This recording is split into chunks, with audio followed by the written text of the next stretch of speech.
यार, एक बात बताओ, कितनी बार ऐसा हुआ है कि तुमने एक परफेक्ट सेटअप देखा, स्टॉप लॉस केयरफुली लगाया, एंट्री ली और प्राइस एग्जैक्टली तुम्हारे स्टॉप लॉस तक गई, उसे हिट किया और फिर वहां से पलट गई। जिस डायरेक्शन में तुम ट्रेड लेना चाहते थे, प्राइस एग्जैक्टली उसी डायरेक्शन में चली गई, लेकिन तुम पहले ही बाहर हो चुके थे। अगर यह सिर्फ एक बार होता तो कोइंसिडेंस कहते, दो बार होता तो बैड लक कहते, लेकिन जब यह बार बार होने लगे तो यह कोइंसिडेंस नहीं है, यह एक सिस्टम है। और आज इस वीडियो में मैं तुम्हें एग्जैक्टली वो सिस्टम दिखाने वाला हूं जो मार्केट मेकर्स यूज करते हैं तुम्हारे स्टॉप लॉस को हंट करने के लिए। और सबसे इंपॉर्टेंट, मैं तुम्हें यह भी बताऊंगा कि इसी सिस्टम का इस्तेमाल करके तुम उनके साथ ट्रेड कर सकते हो, उनके अगेंस्ट नहीं। इस स्ट्रैटेजी का नाम है लिक्विडिटी स्वीप ट्रेडिंग स्ट्रैटेजी और यह स्मार्ट मनी कंसेप्ट्स का सबसे पावरफुल टूल है। तो चार्ट तैयार रखो, शुरू करते हैं। नंबर 1, मार्केट मेकर्स क्या करते हैं। पहले यह समझो कि मार्केट एक्चुअली काम कैसे करती है। जो हम रिटेल ट्रेडर्स सोचते हैं कि मार्केट डिमांड और सप्लाई से मूव करती है, कि अगर ज्यादा लोग बाय करें तो प्राइस ऊपर जाती है, यह पार्शियली सच है, लेकिन पूरी पिक्चर यह नहीं है। असली पिक्चर यह है कि मार्केट में कुछ बहुत बड़े प्लेयर्स होते हैं, banks, hedge funds, institutional traders. इनके ऑर्डर्स इतने बड़े होते हैं कि ये एक ही बार में एग्जीक्यूट नहीं हो सकते। अगर एक बड़ा इंस्टीट्यूशन सडनली मार्केट में 1 लाख कॉन्ट्रैक्ट्स बाय करे तो प्राइस इतनी तेज ऊपर जाएगी कि उनका खुद का एवरेज एंट्री बहुत महंगा हो जाएगा। तो वो क्या करते हैं, वो मार्केट को मैनिपुलेट करते हैं। वो एक स्पेसिफिक लेवल को आइडेंटिफाई करते हैं जहां रिटेल ट्रेडर्स के स्टॉप लॉसेस इकट्ठे हों, फिर प्राइस को उस लेवल तक पुश करते हैं, स्टॉप लॉसेस ट्रिगर होते हैं और उन्हीं ट्रिगर्ड ऑर्डर्स से वो अपनी पोजीशन फिल करते हैं। इसे कहते हैं लिक्विडिटी ग्रैब या लिक्विडिटी स्वीप।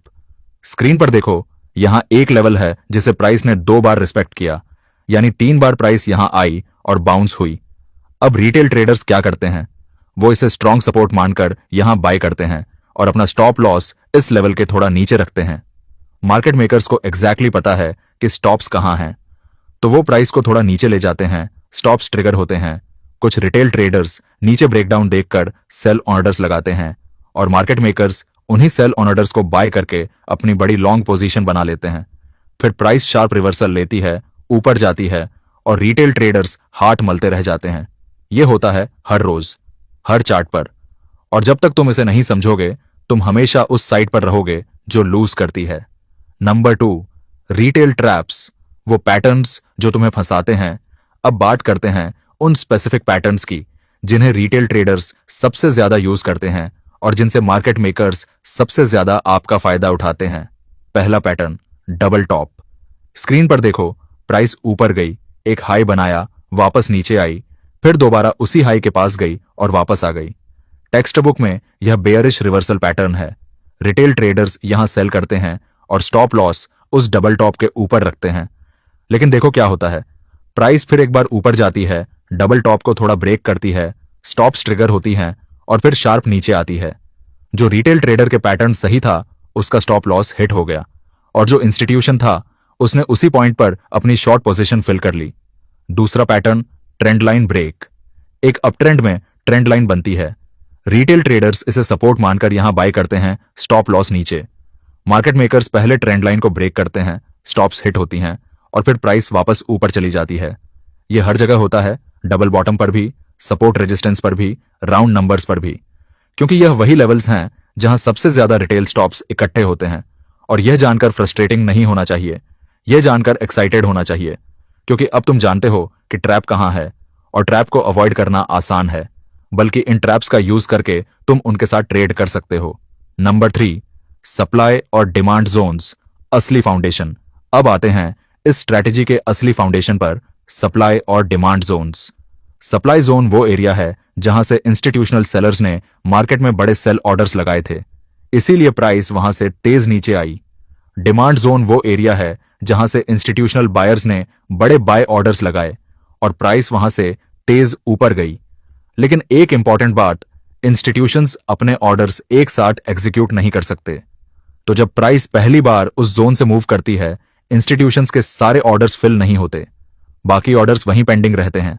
और जब प्राइस वापस उस जोन पर आती है, इंस्टीट्यूशंस अपने बचे हुए ऑर्डर्स एग्जीक्यूट करते हैं और प्राइस फिर से उसी डायरेक्शन में मूव होती है। यही वजह है कि सप्लाई और डिमांड जोन्स काम करते हैं। स्क्रीन पर देखो, यह रहा एक डिमांड जोन। यहां से प्राइस ने एक स्ट्रॉन्ग बुलिश मूव लिया, जोन क्लियरली मार्क्ड है।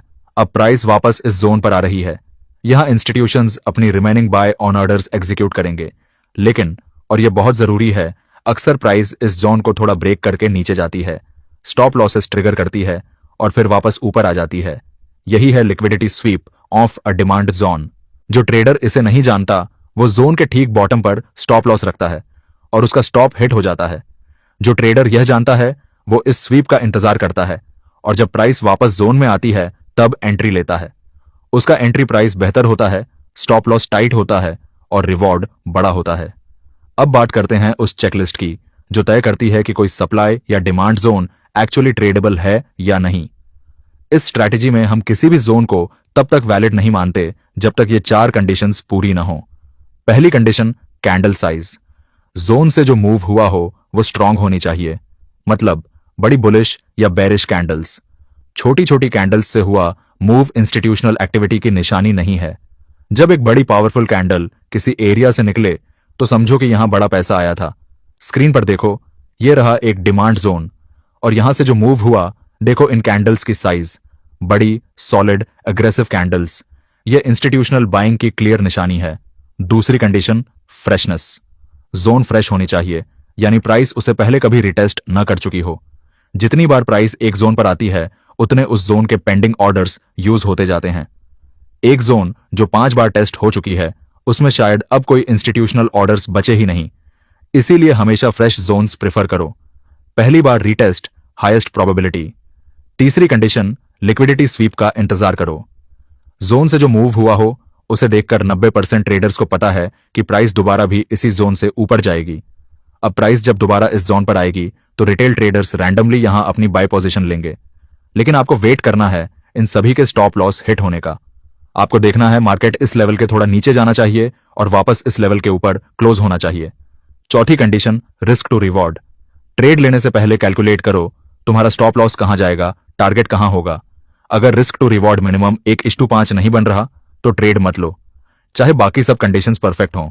1:5 का मतलब है अगर तुम एक ट्रेड में 100 रुपए रिस्क कर रहे हो तो टारगेट कम से कम 500 रुपए होना चाहिए। इतना रेशियो तब मिलता है जब तुम्हारी एंट्री प्रिसाइज हो, स्टॉप टाइट हो और टारगेट मीनिंगफुल हाई या लो पर हो। Number 4, trade execution. एंट्री कैसे लेते हैं? Step 1, top down analysis. हमेशा हायर टाइम फ्रेम से शुरू करो। अगर 1 मिनट पर ट्रेड करनी है तो पहले 15 मिनट चार्ट खोलो। देखो मार्केट का ओवरऑल स्ट्रक्चर क्या है, बुलिश है या बेरिश। हायर टाइम फ्रेम पर कोई मेजर सप्लाई या डिमांड जोन है। सेशन का हाई या लो कहां बना। यह इसलिए जरूरी है क्योंकि हायर टाइम फ्रेम की डायरेक्शन स्ट्रॉन्गर होती है। अगर 15 मिनट बेरिश है और तुम 1 मिनट पर बाय लेने की कोशिश कर रहे हो तो आप मार्केट के अगेंस्ट हैं। हमेशा हायर टाइम फ्रेम के साथ ट्रेड करो, उसके अगेंस्ट नहीं। स्टेप 2, जोन आइडेंटिफाई करो। हायर टाइम फ्रेम एनालिसिस के बाद अपना जोन मार्क करो। स्टेप 3, लिक्विडिटी स्वीप का इंतजार करो। यह सबसे इंपॉर्टेंट स्टेप है और सबसे ज्यादा पेशेंस मांगता है। जोन मार्क हो गई, अब प्राइस उस जोन के पास आ रही है, रुको। देखो कि प्राइस जोन को टच करके तुरंत रिवर्स हो रही है या जोन को थोड़ा ब्रेक करके नीचे जा रही है। अगर प्राइस जोन के आउटसाइड जाती है, वो स्पाइक, वो विक, वो लिक्विडिटी स्वीप है। स्टॉप लॉसेस ट्रिगर्ड हो गए, इंस्टीट्यूशंस ने अपनी पोजीशन फिल कर ली। स्क्रीन पर देखो, ये रहा वो मोमेंट। प्राइस ने डिमांड जोन को थोड़ा नीचे ब्रेक किया, ये शार्प विक दिखता है और फिर तुरंत वापस जोन के अंदर क्लोज हुई। अब 1 मिनट चार्ट पर आओ। स्टेप 4, कंफर्मेशन और एंट्री। 1 मिनट पर देखो स्वीप के बाद क्या हो रहा है। स्ट्रक्चर बदल रही है, पिछला स्विंग हाई ब्रेक हो रहा है, यानी चेंज ऑफ कैरेक्टर आ रहा है। जब 1 मिनट पर CHOCH कंफर्म हो, यानी स्ट्रक्चर लोकली बुलिश हो जाए, अब एंट्री के लिए आपको इस चोंच वाले मूव में एक चीज और देखनी है, ऑन ऑर्डर ब्लॉक या FVG। इससे एंट्री और एक्यूरेट बन सकती है। स्टॉप लॉस कहां रखें? ऑर्डर ब्लॉक या FVG के लो के ठीक नीचे, यानी उस विक के लो से थोड़ा नीचे, क्योंकि अगर प्राइस वहां वापस गई तो सेटअप फेल हो गया। टारगेट कहां रखें? प्रीवियस हाई या जहां नेक्स्ट सिग्निफिकेंट लिक्विडिटी पूल हो। और एंट्री से पहले एक बार कंफर्म करो रिस्क टू रिवॉर्ड मिनिमम 1:5 बन रहा है। यह है कंप्लीट एग्जीक्यूशन। जोन आइडेंटिफाई करो, स्वीप का इंतजार करो, कॉन्फर्मेशन मिलने पर एंट्री लो, स्टॉप और टारगेट प्रिसाइज रखो। अब पूरी स्ट्रैटेजी एक ट्रेड में। यह रहा चार्ट। 15 मिनट टाइम फ्रेम पर स्ट्रक्चर बेरिश है, लोअर हाइज और लोअर लोज बन रहे हैं।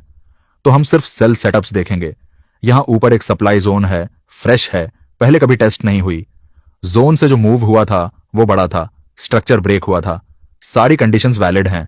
अब प्राइस इस जोन के पास आ रही है। देखो, प्राइस जोन के थोड़ा ऊपर गई, एक शार्प स्पाइक बनाया, ऊपर के स्टॉप लॉसेस ट्रिगर हुए और फिर तुरंत वापस जोन के अंदर क्लोज हो गई। यह था लिक्विडिटी स्वीप। अब 1 मिनट चार्ट पर आते हैं। स्विप के बाद देखो, प्राइस ने यहां एक लोअर लो बनाया है और पिछले स्विंग लो को ब्रेक कर दिया। स्ट्रक्चर लोकली बेयरिश हो गई। यह है चौच। एंट्री, यहां चौच वाले मूव के एफवीजी या ऑन ऑर्डर ब्लॉक में sell. Stop loss on order block या एफवीजी के हाई के ठीक ऊपर। टारगेट प्रीवियस सिग्निफिकेंट लो, जहां नेक्स्ट लिक्विडिटी पूल है। रिस्क टू रिवॉर्ड कैलकुलेट करो, 1:6 बन रहा है। ट्रेड वैलिड है। यह है strategy in action, clean, precise, logical. देखो, यह स्ट्रैटेजी कॉम्प्लिकेटेड नहीं है, लेकिन इसमें पेशेंस चाहिए, क्योंकि तुम हर कैंडल पर ट्रेड नहीं लोगे। तुम स्पेसिफिक सेटअप का इंतजार करोगे, जोन, स्वीप, कॉन्फर्मेशन, और जब तीनों अलाइन हो तभी एंट्री लोगे। और जब तुम यह डिसिप्लिन मेंटेन करोगे तो तुम पाओगे कि तुम्हारी ट्रेड्स का क्वालिटी बेहतर हो गई है। स्टॉप लॉसेस कम हिट होंगी और जब ट्रेड काम करेगी तो रिवॉर्ड बड़ा होगा।